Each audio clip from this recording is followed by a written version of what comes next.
mana di segmen sebelumnya sudah membahas begitu ya, bagaimana kinerja yang cukup apik yang ditorehkan oleh Pertamina Hulu Energy. Kalau kita mengamati kinerja yang cukup positif ini, lalu bagaimana Pak dampaknya, apakah sebesar itu pula kepada pemberdayaan masyarakat di sekitar?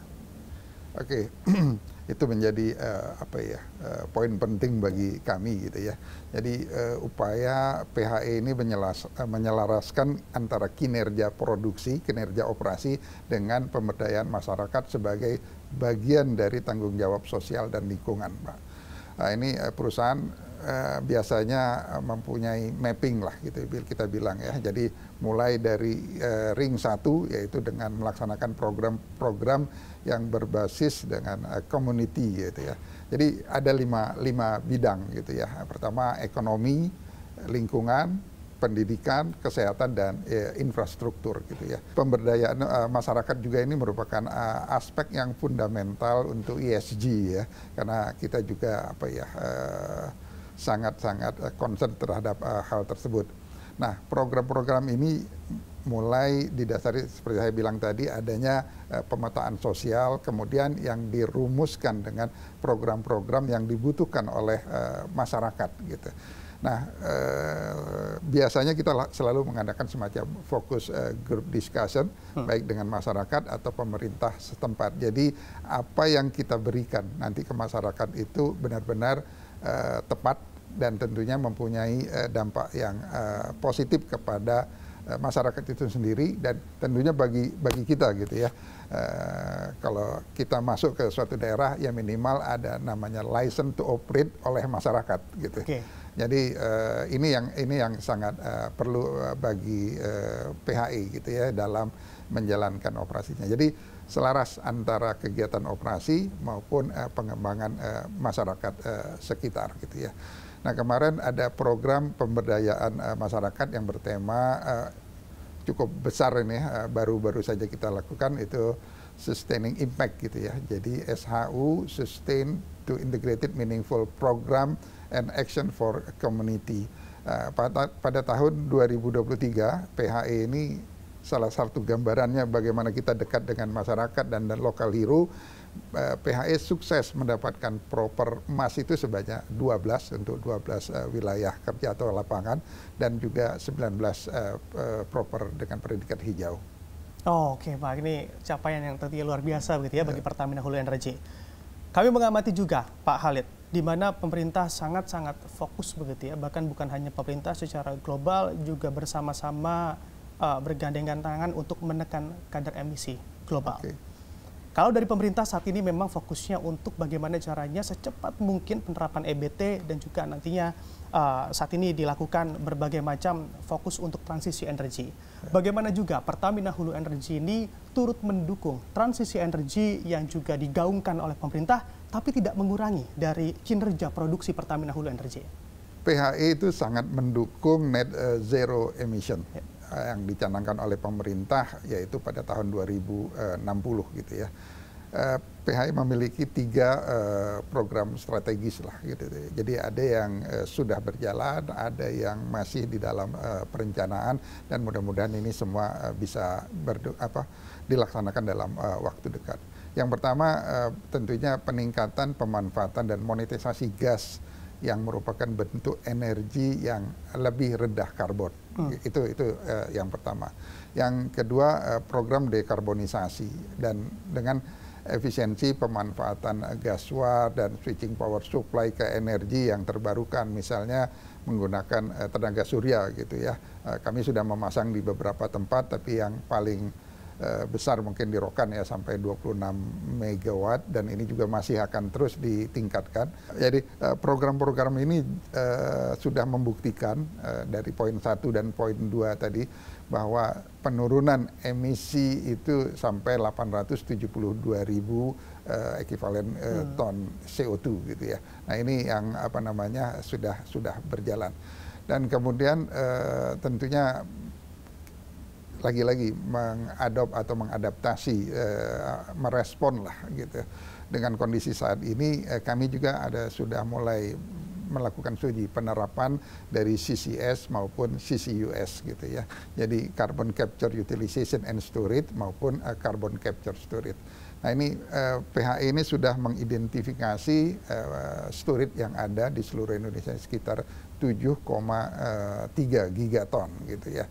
Nah program-program ini tentu sudah melalui joint study, ada yang sudah jauh lebih detail dan kami juga melakukan joint study ini dengan mitra dan yang lain-lain yang punya pengalaman juga sehingga punya keyakinan atau optimisme bisa mengembangkan ini dengan baik. Kemudian untuk sisi US sudah dilakukan beberapa pilot project lah, itu di Jatibarang dan Sukawati di wilayah kerjanya PEP. Saat ini masih dalam evaluasi apakah kita bisa melakukan ini secara fulfill gitu ya. Untuk CCS, Carbon Capture Storage, itu tadi saya sampaikan sudah joint study dengan mitra. Kami juga akan melakukan semacam appraisal pemboran di situ dengan estimate kapasitas sekitar 2,9 gigaton. Mudah-mudahan ini bisa dilakukan nanti di Q4 2025 untuk pemborannya sendiri. Nah, yang kami harapkan tentunya ada dukungan dari pemerintah dari aspek regulasinya. Oh, oke, dukungan aspek regulasi begitu ya, agar memang programnya tercapai di kuartal 4 tahun 2024 ini. Pak Khalid, kami juga mengamati begitu ya secara pergerakannya. Pertamina Hulu Energy ini sangat aktif sekali untuk mencari sumber pasokan minyak, bahkan hingga ke luar negeri. Dan juga berpeluang juga untuk menambah aset-asetnya di luar negeri. Sebenarnya untuk rencana tahun di sepanjang 2024 ini, bahkan di tahun-tahun selanjutnya, ekspansi apa yang kiranya juga akan dilakukan Pertamina Hulu Energy khususnya di luar negeri, Pak Khalid? Oke, sebagai gambaran sekarang produksi di luar negeri ini sekitar hampir 25% dari produksi totalnya SHU ya, subholding upstream atau PHI. Nah, kalau kita melihat di dalam negeri bahwa kita ini sudah boleh dibilang sudah masuk fase di mature field, artinya semua sudah boleh dibilang tail dan bagaimana kita harus mengembangkan itu. Nah, kami punya konsep gitu ya bahwa dengan adanya blok-blok di luar negeri sekarang di Malaysia, Irak, di Algier dan juga ada melalui anak perusahaan di Morel and Prom, terus berusaha Pak.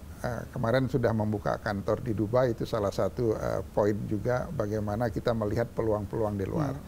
Nah, secara organisasi bahwa ada tim business development sendiri yang melihat peluang-peluang ini. Kita bilang ada pipeline kita lah. Jadi apapun informasi kami masuk, memang nanti ada proses-proses di internal yang bagaimana pada akhirnya menentukan menjadi prioritas untuk kita berkontribusi di dalam akuisisi ini. Karena cukup menarik, banyak hal yang kita bisa dapat dari situ.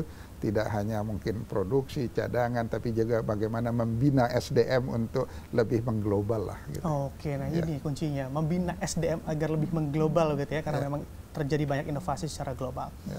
Mungkin menjadi pertanyaan pamungkas untuk Anda di hari ini, Pak Khalid.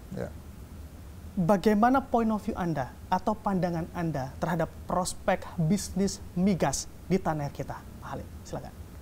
Oke. Kebutuhan energi nasional ini merupakan kunci prospek dari bisnis migas di tanah air gitu ya. Kondisi saat ini memang kita masih mengimpor. Memang ini menjadi isu yang cukup besar buat negara karena impor ini jauh cukup besar secara volume gitu ya. Kami melihat sih bahwa bisnis migas di domestik ini masih sangat menarik untuk memenuhi kebutuhan gap tadi gitu ya, karena kita masih impor. Sebagai anak usaha dari BUMN, kami turut serta bekerja sama dengan pemerintah pusat, kemudian SKK Migas dalam menjamin prospek bisnis migas untuk tumbuh berkelanjutan, bagaimana yang akhirnya nanti menjaga ketahanan energi nasional.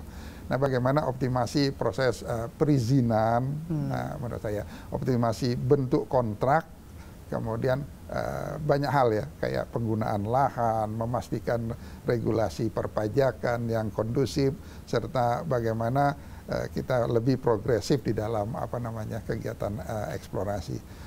dari sisi ketahanan energi, prospek bisnis ini juga masih menjadi prospek yang sangat menarik. Seharusnya untuk pemanfaatan gas bumi juga untuk untuk energi transisi. Nah, ini juga menjadi suatu tantangan dan harusnya masih banyak peluang-peluang di situ. Jadi pada kesimpulannya sih sebenarnya bisnis bigas di Indonesia ini masih menarik. Cuman memang ada beberapa catatan yang tadi saya sebutkan sama-sama kita perbaiki ya dari sisi pemerintah maupun dari sisi investor ataupun kontraktor. Selain perizinan-perizinan tadi, bahwa ada satu hal yang sangat penting bagi kontraktor dan investor adalah perbaikan fiskal yang ada yang bisa diberikan oleh pemerintah. Oke, dari catatan-catatan begitu, lalu apa yang diharapkan dari Pertamina Hulu Energy baik dari regulator, stakeholder, investor dan lain-lain, Pak Khalid? Alhamdulillah Pak, sebenarnya kita sudah berbicara dengan berbagai pihak sampai di kementerian, ke SKK dan semua sebenarnya mensupport ya kalau menurut saya. Cuman pada prakteknya itu yang harus benar-benar implementasinya yang harus benar-benar jalan gitu ya. Katakanlah perizinan terkait dengan AMDAL, UKL, KPL, pembebasan lahan. Nah, kalau itu bisa lebih dipercepat mungkin dari sisi kontraktor maupun investor akan sangat-sangat membantu gitu. Oke, karena memang peluangnya masih cukup besar begitu di industri migas ini, Pak Khalid. Terima kasih Pak Khalid telah bersedia begitu ya untuk diajak ngobrol terkait bagaimana kinerja di Pertamina Hulu Energy. Tentunya kami doakan Anda sukses dan juga sehat selalu. Terima kasih Mas Bram.